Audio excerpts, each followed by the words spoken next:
ये सारा खेल पैसों का है, दम है तो इसे छूकर दिखाओ। वो कमाने के बहाने दुबई गया, अच्छा होगा तुम मुझसे बात ही ना करो। ये सवाल मेरी समझ के बाहर है।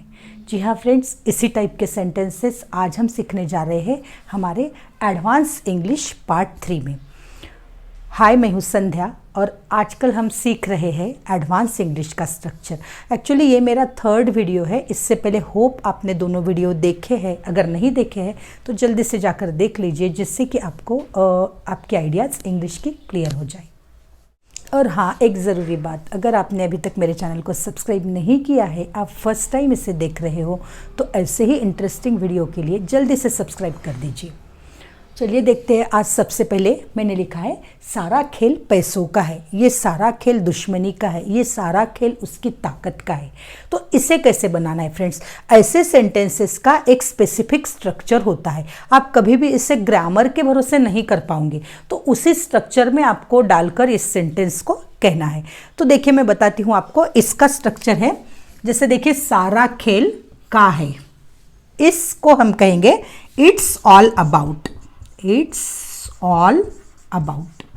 तो बस इसी चीज को आपको ध्यान में रखना है। It's all about plus the noun. What is the noun is there, what noun is there.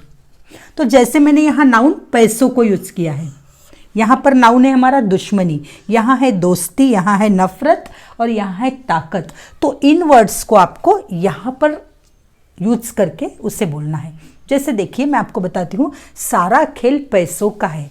It's all about, अब मैं कहूंगी नाउन, तो नाउन है मेरा पैसा, money. It's all about money. तो मेरा सेंटेंस हुआ it's all about money. Very easy friends it is. Just you need to understand the structure of this thing. अगर एक बार आपको इसका स्ट्रक्चर समझ में आ जाए तो बहुत आसानी से आप इस टाइप के इंग्लिश सेंटेंस बोल पाओगे। सारा खेल दुश्मनी का है। अगेन, इट्स ऑल अबाउट दुश्मनी, एनमिटी। It's all about. और जब आप बार बार इन सेंटेंसेस को कहोगे तो आपके लिए इसे यूज करना आसान हो जाएगा, इजीली आप इंग्लिश को बोल पाओगे। It's all about enmity. Next, सारा खेल दोस्ती का है। ये तो सारा खेल दोस्ती का है, हमें तो समझ में ही नहीं आया था अभी तक, क्यों वो एक दूसरे के लिए जान दे रहे हैं। तो ये सारा खेल दोस्ती का है। तो it's all about friendship. It's all about friendship. Next is सारा खेल नफरत का है। हमें पता ही नहीं था वो एक दूसरे से क्यों लड़ रहे हैं, लेकिन जब हमें पता चला तो हमने ये जाना कि वो एक दूसरे से नफरत करते हैं, या सारा खेल ही नफरत का है। तो इस सेंस में ये सेंटेंस कहा गया है। इसे हम कहेंगे इट्स ऑल अबाउट। ये तो हमें हर बार लिखना है, बोलना है। It's all about hatred. Hatred, hatred, hatred आप बोल सकते हो। ये सारा खेल ताकत का है। It's all about power.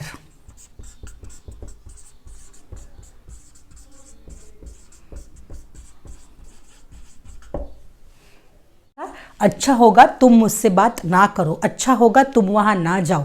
तो ये जो अच्छा होगा हम बोलते हैं, इसके लिए एक स्पेशल स्ट्रक्चर होता है फ्रेंड्स, तो उसी को अभी हम देखेंगे।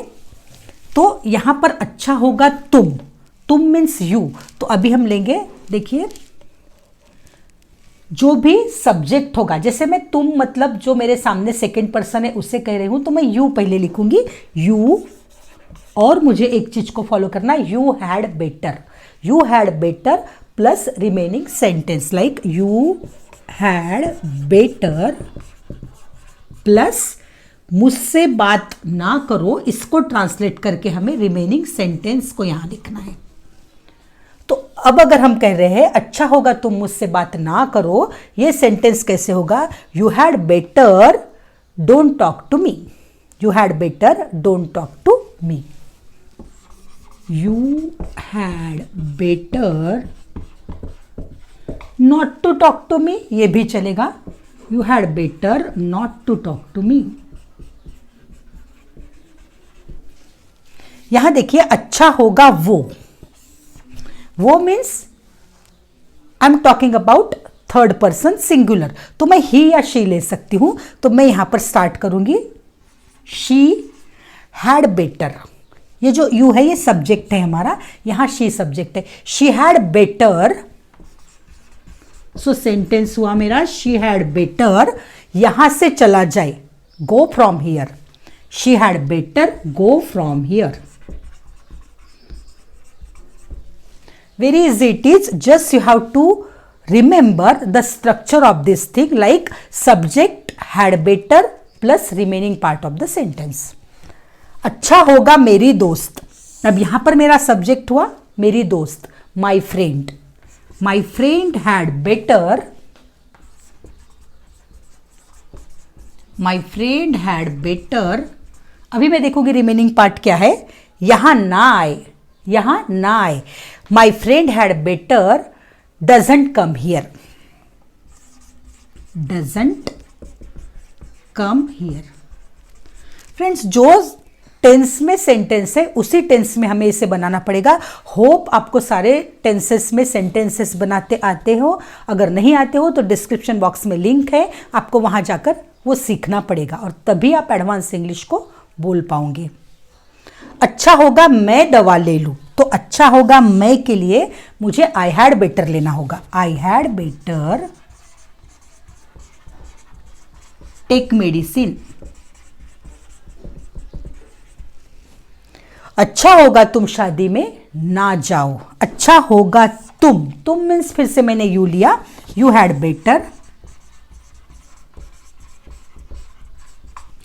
Better don't go in the marriage.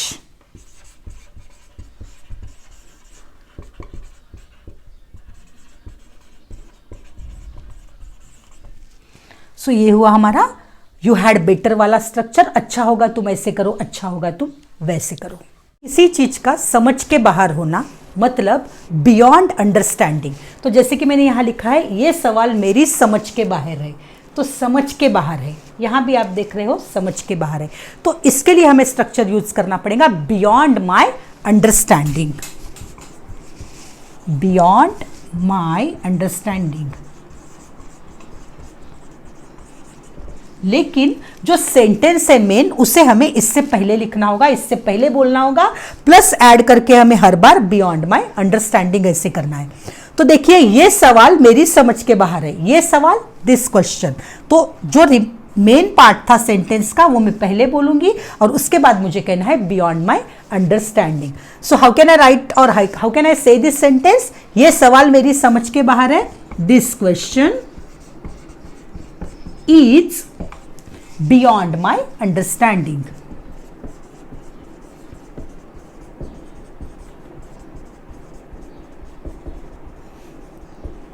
ठीक इसी तरह जॉन का रवैया मेरी समझ के बाहर है, तो जॉन का रवैया मुझे पहले कहना है जॉन्स बिहेवियर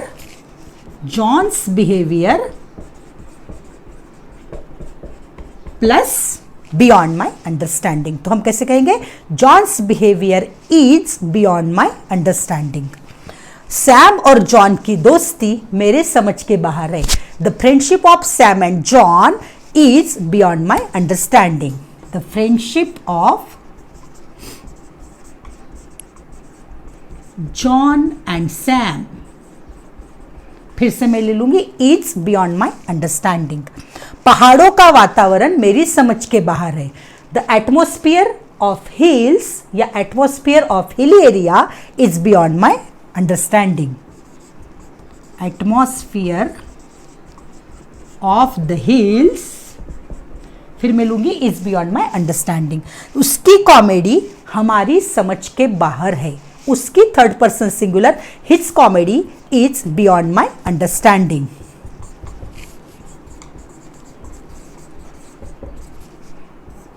तो इस तरह से आज हमने देखा अभी कि समझ के बाहर होना, किसी चीज का समझ के बाहर होना मतलब सिंपली आपको याद रखना है बियॉन्ड माई अंडरस्टैंडिंग। देखिए अब जो कॉन्सेप्ट हम समझ रहे हैं उसके लिए आप एक सिचुएशन को ध्यान में लाइए। मुझे मेरे काम से छुट्टी चाहिए और मुझे छुट्टी नहीं मिल पा रही है, तो एक मेरे कजिन का मैरिज आ गया और उस मैरिज के बहाने मैंने छुट्टी ले ली। तो हम देखिए दिन भर में ऐसी बहुत चीज़ें कहते हैं कि वहाँ जाने के बहाने मैंने ये खरीदा, या फिर उससे मिलने के बहाने मैं उसके घर गया, या तो फिर मैंने शादी के बहाने छुट्टी ले ली। तो ये जो चीज़ होती है उसे हम कहेंगे on the pretext of, on the pretext of. तो अभी देखिए सेंटेंस है, वो कमाने के बहाने दुबई गया। On the pretext of earning money, तो पहले हम डाल देंगे ऑन द प्रीटेक्स्ट ऑफ कमाना, अर्निंग मनी, और फिर मैं इस सेंटेंस को एज इट इज लिखूंगी, दुबई गया, ही वेंट टू दुबई। तो हमें ऑन द प्रीटेक्स्ट ऑफ को स्टार्टिंग में भी हम ले सकते हैं, या फिर at the end we can take it like he went to Dubai on the pretext of earning money. तो दोनों वे में सही रहेगा, बेटर होगा आप किसी भी एक वे में ठीक से समझ लो। तो हम आसान वे में समझेंगे। सबसे पहले हम करेंगे ऑन द प्रीटेक्स्ट ऑफ। तो क्या हुआ ये, on the pretext of. Pretext of किस बहाने गया, वो कमाने के बहाने, तो earning money, earning money Dubai गया, ही वेंट टू दुबई।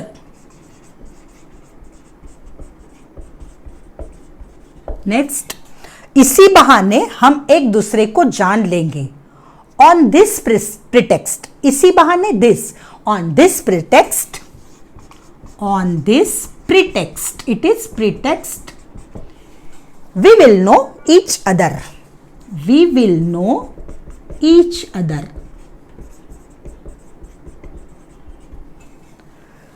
मैंने शादी के बहाने छुट्टी ली, तो ये कैसे होगा, on the pretext of what, on the pretext of marriage, on the pretext of marriage I got leave,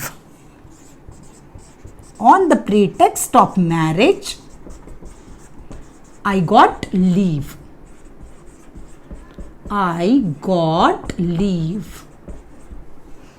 इसी बहाने उसने मेरी मदद की, इसी बहाने ऑन दिस प्रिटेक्स्ट, उसी बहाने ऑन दैट प्रिटेक्स्ट। तो मैंने यहां लिखा इसी बहाने, on this pretext he help me, on this pretext he helped me. अब ये टेंस तो आपको समझना होगा, मदद की मतलब मैंने हेल्प लिखा है। शॉपिंग को जाने के बहाने मैं घर से निकला, on the pretext of shopping I left home, on the pretext of shopping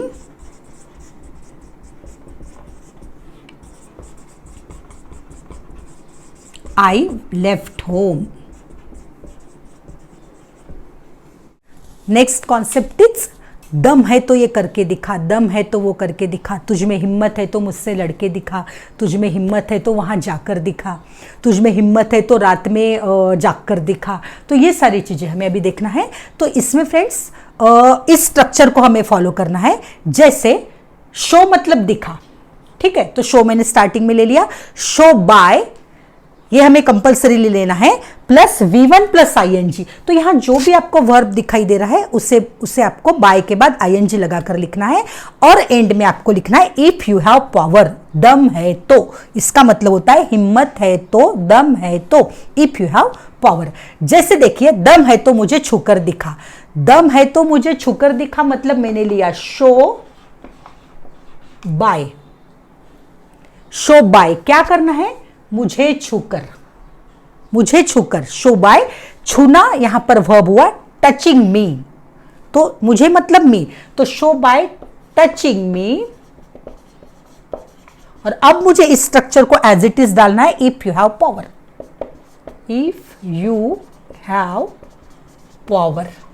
तो सेंटेंस हुआ show by touching me if you have power, दिखा दो अगर तुम में दम है तो मुझे छूकर। ये एक तरह की धमकी हुई, थ्रेटनिंग हुआ, तो इस सेंटेंस को हमें इस वे में कहना है। तो आपको इस स्ट्रक्चर को याद रखना है। जैसे दम है तो ये कार खरीद कर दिखा, दम है तो ये कार खरीद कर दिखा मतलब शो बाय खरीदना, buying, show by buying this car if you have power. तो क्या हुआ, show by buying this car, buying this car. अब यहां पर मुझे लेना है ये इफ यू हैव पावर, तो ये इफ यू हैव पावर यहां पर।